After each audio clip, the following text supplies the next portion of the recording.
Hello everyone, how are you students? Welcome to our study bank channel, and today I am here with the second video of the chapter Combustion and Flame. Students, I hope that the last video of this chapter helped you a lot. So let us begin with today's topic, that is conditions necessary for combustion. Students, what is combustion first of all?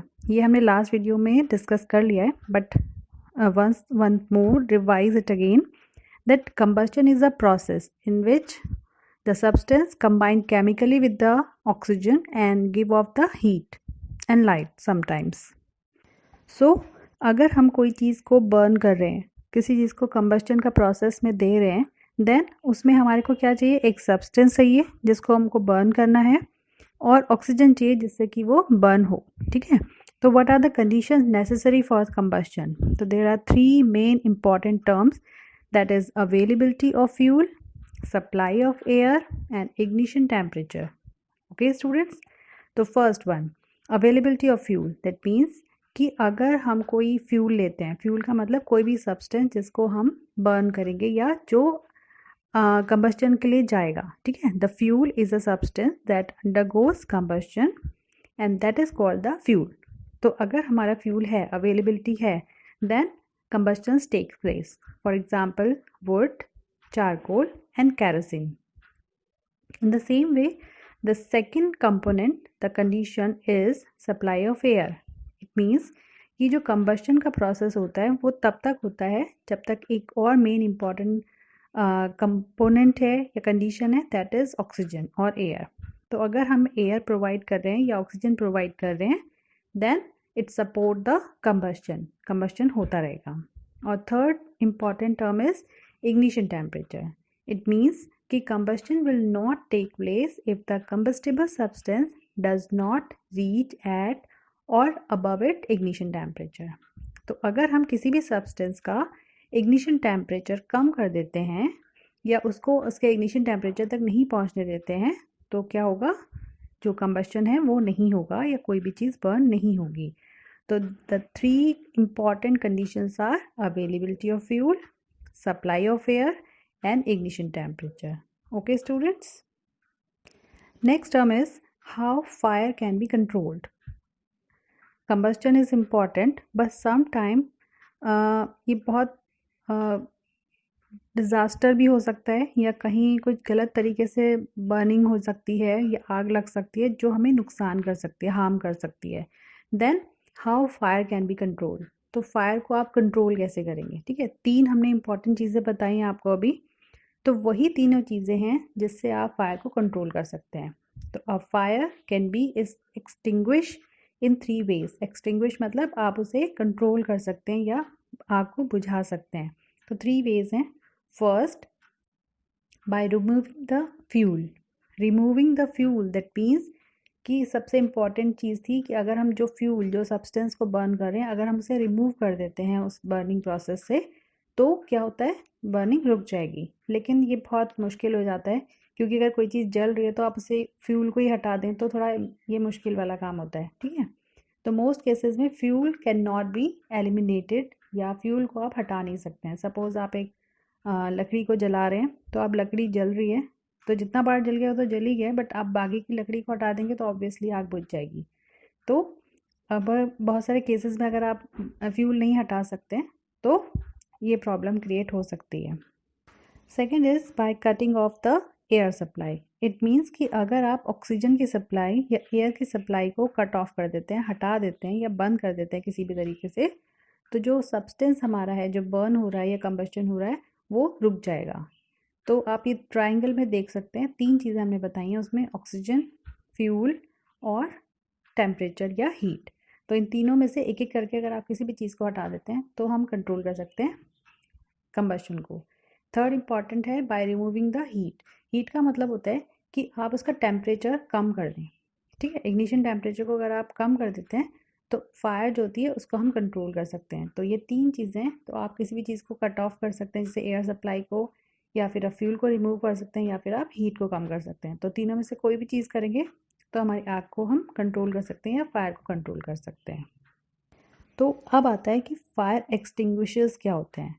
Fire extinguishers का मतलब होता है the substance which are use to extinguish fire are known as fire extinguisher. इस means कि जिससे भी हम आग को बुझा सकते हैं, रोक सकते हैं, कंट्रोल कर सकते हैं, that is called the fire extinguisher. For example sand, water and carbon dioxide.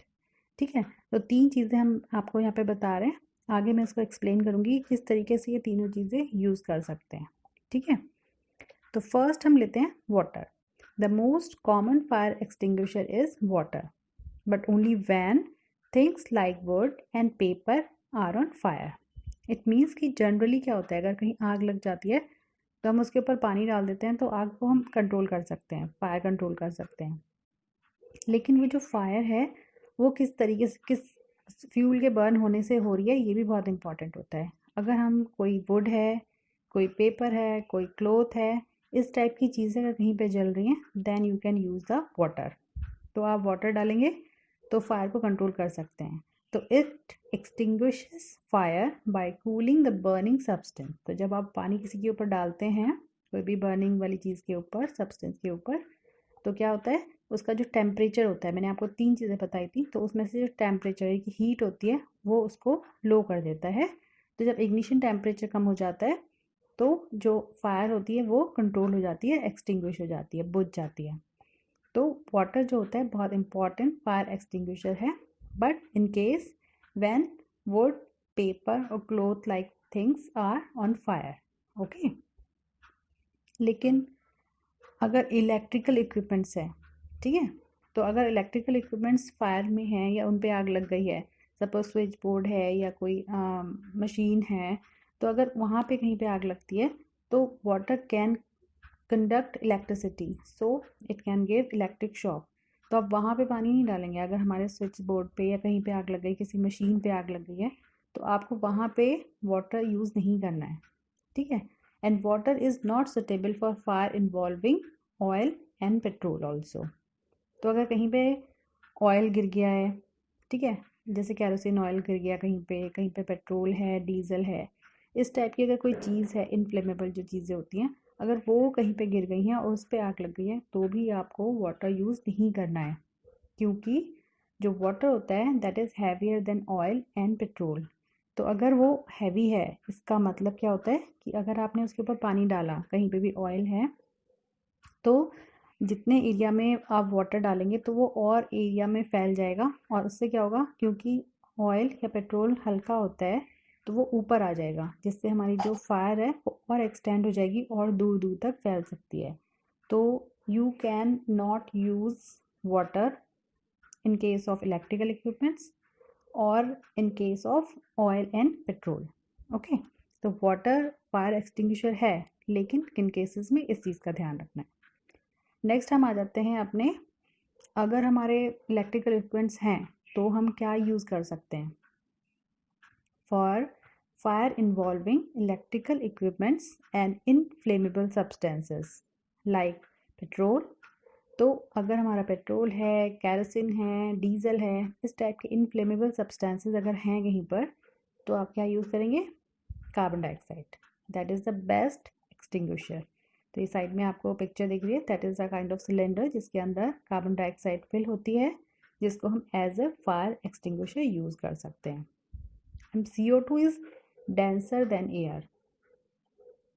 It means कि जो CO2 होती है वो एयर से डेंस होती है, यानी कि थिक होती है, एंड दस form a layer around the burning substance. अगर हम कहीं पे कार्बन डाइऑक्साइड को स्प्रे करते हैं तो उस पूरे एरिया में वो क्या करेगी, एकदम ब्लैंकेट की तरह का एयर एक स्ट्रक्चर बना लेगी या पूरा कवर कर लेगी किसी भी चीज़ को। ठीक है, अब जब वो कवर कर लेगी then one important thing that is the supply of oxygen या supply of air is cut off.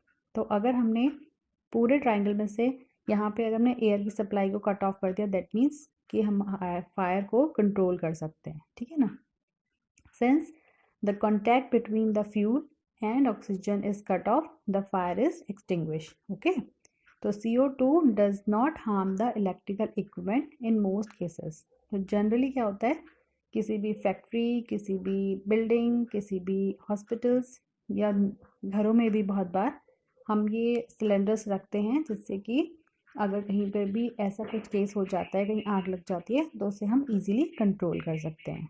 तो first one is the water that is use as fire extinguisher and second one is the carbon dioxide that is available in the form of cylinders. ठीक है। अब next होता है कि when release from the cylinder. अब आप cylinder तो है लेकिन हाउ कैन यू यूज़, अब ये किस तरीके से वर्क करता है, ठीक है ना। तो when release from the cylinder CO2 expands enormously in volume and cool down. तो क्या होता है, सिलेंडर के अंदर कार्बन डाइऑक्साइड फिल हो रखी है प्रेशर के साथ, तो जैसे ही हम इसे स्प्रे करते हैं तो बाहर निकलती है और बहुत सारा वॉल्यूम में जो है एक्सपैंड हो जाती है, बहुत दूर दूर तक फैल जाती है और कूल डाउन हो जाती है। ठीक है ना, तो उस एरिया को क्या करती है, कूल डाउन कर देती है। So it not only form a blanket around the fire, it also bring down the temperature of the fuel. तो क्या करा उसने, एक तो उसने ऑक्सीजन की या एयर की सप्लाई को उसने कट ऑफ करा, सेकेंड उसने टेम्परेचर यानी हीट को भी डाउन कर दिया, तो इग्निशन टेम्परेचर भी कम हो गया और हमारा ऑक्सीजन की सप्लाई को भी कट ऑफ करता है। दो चीज़ें हट गई हैं, दैट मीन्स कि फायर कंट्रोल हो सकती है आराम से। Another way to obtain CO2। अब एक तो हो गया कि हमारे पास सिलेंडर है, उससे हम CO2 यूज़ कर सकते हैं, बट एक और मेथड है। सपोज़ करिए कि घर में नॉर्मली हम काम कर रहे हैं, गैस है उसके आसपास हम वर्क कर रहे हैं, गैस के आसपास अगर आग लग जाती है, अब आप जब तक सिलेंडर लाएंगे तब तक तो प्रॉब्लम क्रिएट हो जाएगी। तो बहुत जनरली जो हमारे घर में होता है that is lot of dry powder. ठीक है, तो हम ड्राई पाउडर को यहाँ पे यूज़ कर सकते हैं जिसमें कार्बन डाइऑक्साइड जनरेट होती है या प्रोड्यूस होती है। And two chemicals like baking soda that is sodium bicarbonate and potassium bicarbonate, these are two powders. Baking soda generally घरों पे रहता है सबके, तो हम क्या कर सकते हैं, अगर हमारे गैस के आसपास या कहीं पर भी अगर आग लग जाती है, तो अगर हमारे घर में बेकिंग सोडा है तो उसको स्प्रे कर सकते हैं उसके ऊपर या उसके ऊपर छिड़क सकते हैं। तो फायर के ऊपर अगर आप डालेंगे तो कार्बन डाइऑक्साइड प्रोड्यूस होगी और उससे क्या होगा, आग बुझ सकती है। तो this is use specially in extinguish grease fire और फायर ड्यू टू ऑयल। तो नॉर्मली किचन में काम करते हुए या फिर आसपास ऐसे अगर थोड़ी छोटी मोटी कोई आग लग जाती है तो हम इसको यूज़ कर सकते हैं। पाउडर की फॉर्म पे भी हमारे पास सिलेंडर होते हैं जिसको हम जो है फायर एक्सटिंग्विशर की तरह यूज़ कर सकते हैं। This is the picture in which there are 4 cylinders, carbon dioxide, foam, powder and water। तो ये सारी चीज़ें आपको सिलेंडर की फॉर्म में मिलती हैं। तो किसी भी बिल्डिंग में या घरों पे या कहीं पे भी ऑफिसेज में जनरली सिलेंडर्स यूज़ किए जाते हैं, लगे होते हैं जगह जगह पर, जिससे कि अगर इन केस कभी भी इस टाइप की कोई सिचुएशन आती है तो फायर को कंट्रोल किया जा सके ईजिली।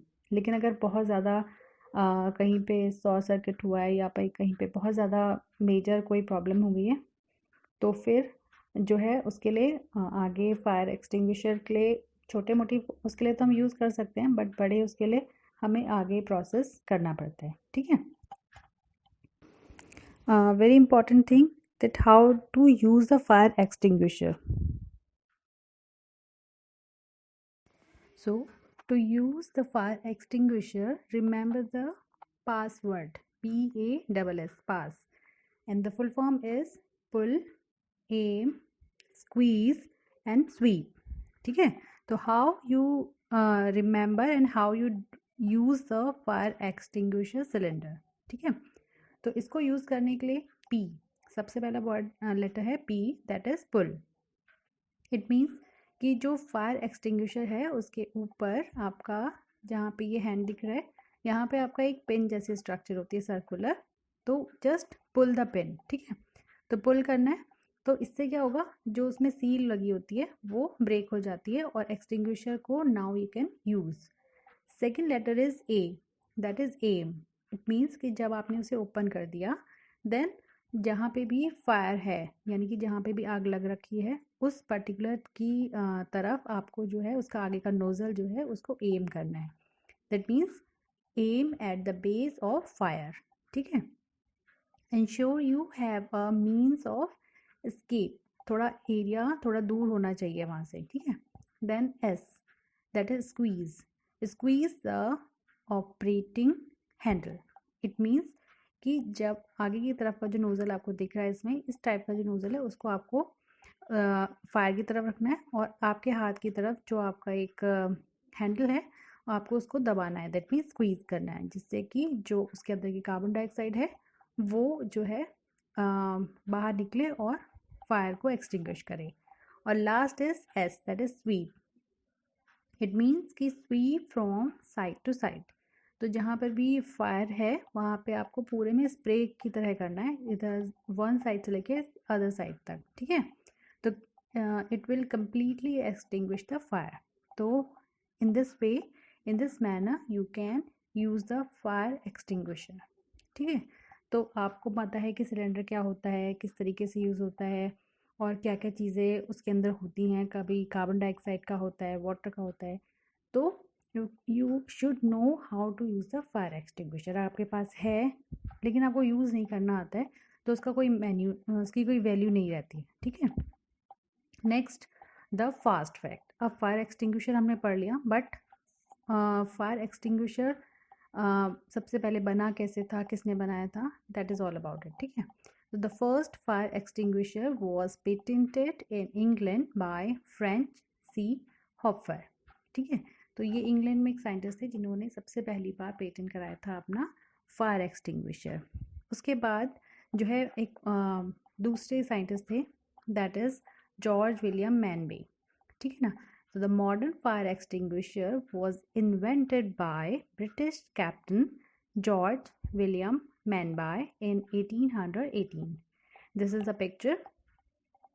तो ये एक साइंटिस्ट है जिन्होंने सबसे पहले जो है एक मॉडर्न, जो अभी हम यूज़ करते हैं, इस टाइप का फायर एक्सटिंग्विशर बनाया। So this one is the fire extinguisher जो उन्होंने बनाया स्टार्टिंग में, उसको यूज़ कर सकते थे। अब धीरे धीरे करके उसमें बहुत सारे वेरिएशंस हुए हैं, बहुत सारा इम्प्रूवमेंट हुआ है जिससे इजीली कोई यूज़ कर सके। तो this is all about the today's video. अभी जो रिमेनिंग टॉपिक्स हैं उसको हम अपने नेक्स्ट वीडियो में कवर करेंगे। आई होप कि आपको टॉपिक्स जो हमने आज कवर किए हैं वो समझ में भी आए हैं, और ये कुछ ऐसे टर्म्स हैं जो कि हमें अपनी डेली लाइफ में, डेली रूटीन में भी पता होने चाहिए। I hope I made myself clear. If you have any suggestion, if you have any queries, you can ask to me in the comment section. If you are new on my channel, please subscribe it and press the bell icon also, so you can get the notification of my next upload.